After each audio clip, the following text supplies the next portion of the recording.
मुस्लिम league नून और IPP के दरमियान मुख्तलिफ नशिस्तों पर सीट एडजस्टमेंट के लिए पेशरफ्त सामने आई है।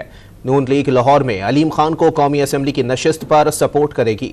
नून लीग साहिवाल में नुमान लंगड़ियाल के मुकाबले में उम्मीदवार खड़ा नहीं करेगी। जराये के मुताबिक नून लीग ओन चौधरी इसहाक खाकवानी के मुकाबले में भी अपना उम्मीदवार नहीं लाएगी। नून लीग लोधड़ा में एक कौमी और एक सूबाई असम्बली की नशिस्त पर IPP की हिमायत करेगी।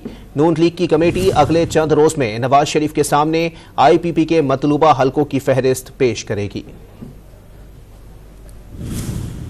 मुस्लिम लीग नून और IPP के दरमियान मुख्तलिफ नशिस्तों पर सीट एडजस्टमेंट के लिए पेशरफ्त सामने आई है। नून लीग लाहौर में अलीम खान को कौमी असम्बली की नशिस्त पर सपोर्ट करेगी।